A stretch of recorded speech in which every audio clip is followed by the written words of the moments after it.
Shalom, this is Skipper Nolan reporting to you for my Chapter 7 ongoing assignment. I visited a synagogue and interviewed a rabbi. I visited the Beth Israel congregation on Friday, January 29, 2016, which is located at 2000 Washtenaw in Ann Arbor, Michigan. The Beth Israel congregation is over 100 years old. Rabbi DeBrusen was kind enough to accept my request to visit the synagogue.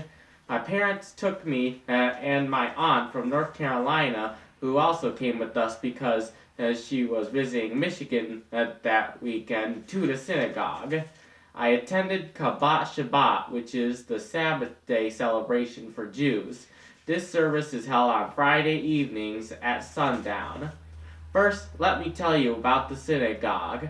On the outside, it looks like an office building. There were no visible signs that it would be a place of worship other than the name of the congregation written in English and in Hebrew on the exterior. When I went inside, there was a lobby, and right at the entrance, at the side of the doorway, there would have been full of yarmulkes. All the men who entered the synagogue, whether Jewish or not, unfortunately have to wear a yarmulke. Here I am with mine standing in front of the synagogue's gift shop. I found it quite unsanitary to have to put on something that someone else has worn who knows how many times over my chestnut locks of goodness, but I couldn't be rude, know what I'm saying? Rabbi DeBrusen met us in the lobby and showed us around. The worship space was very plain, no candles or statues. The rabbi asked me not to photograph anything such as the worship space, but it reminded me a lot of St. Anne's Church in Monroe. It was small with pews facing in a half circle towards the front.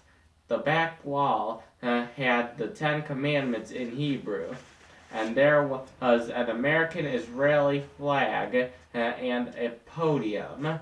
That was it. Here is a picture of Beth Israel's worship space. The Kabbat Shabbat service was about 45 minutes long. We all faced the door and welcomed the Shabbat, or celebration. The rabbi said it was not a normal service because it was the birthday of the trees. We sang a happy birthday to the trees, and he asked the congregation how did the trees help us. Much of the service was music, and all the words were in Hebrew. Even the little kids knew how to speak Hebrew. The English translation was in the Siddur, which is the prayer book, and contains the liturgy.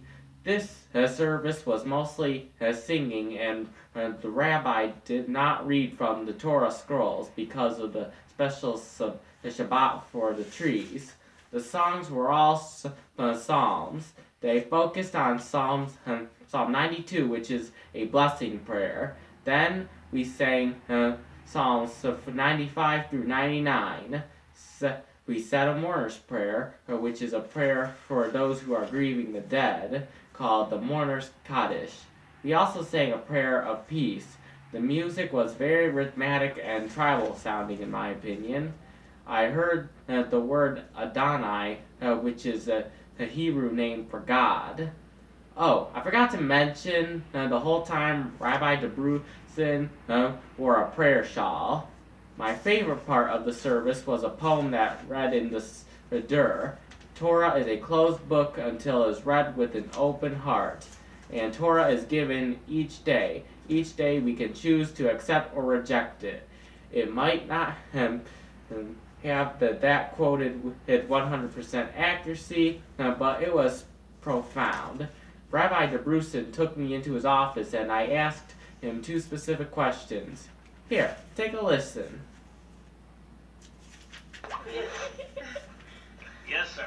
What can I do for you? The first question would be, why do you not believe that Jesus Christ is the Messiah?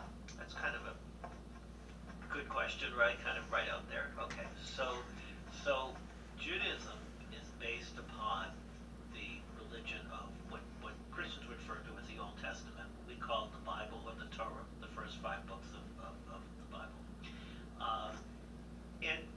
Christianity in many ways, and Catholicism in many ways, also looks back to the Old Testament, right? But includes also a belief in the stories in the teachings in the New Testament, correct?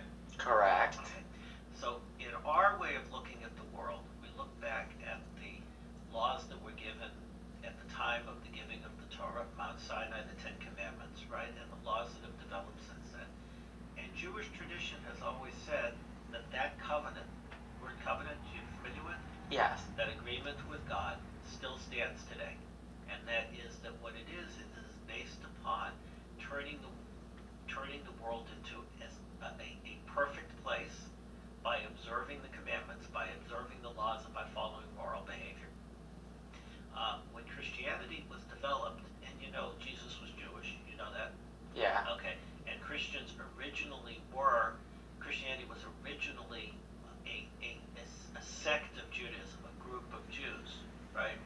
Right. And then as it happened, and as the religions both developed, what happened was Christianity focused more on the story of Jesus and faith in Jesus and belief in the story of the death and the resurrection and everything like that, and as God, Jesus is the Son of God. And Judaism stuck with the beliefs that what's important is the law and observing the law. Okay? So the easy answer to the question is there's two different religions. And we don't have to believe the same things. We can work together. We can each want the same things in the world, want a good world and be good people, but we don't have to believe the same things. That's really the basic answer. The more detailed answer is Judaism says that we believe the Messiah will come and bring peace and eternal peace to this world, and we haven't seen that happen, right? So it's not a question of, we don't, let the Christians believe what they believe. It's not that. It's just we believe different things. Does that help at all? Yeah, but why necessarily do you not believe that the Messiah's been born yet? Why?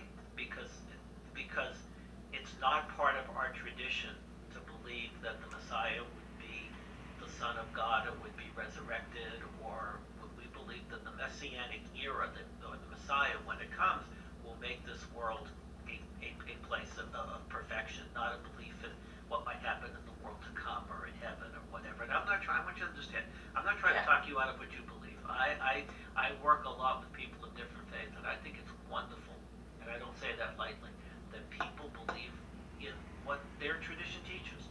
Okay, so, that we just believe something different. I see.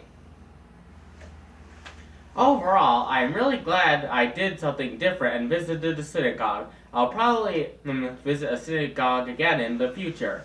Shalom!